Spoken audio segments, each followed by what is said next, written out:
Namaste friends, welcome to my YouTube channel. Friends, इस video में मैं आपको छोटा सा ग्राइंडर घर के लिए बना कर दिखा रहा हूँ।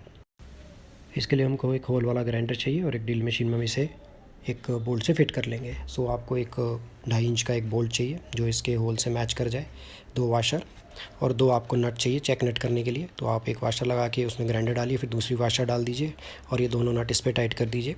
तो ये आपका एक छोटा सा अटैचमेंट रेडी हो जाएगा, जिसे आप ईज़िली अपनी ड्रिल मशीन में इसको टाइट करके छोटे मोटे करके काम कर सकते हैं।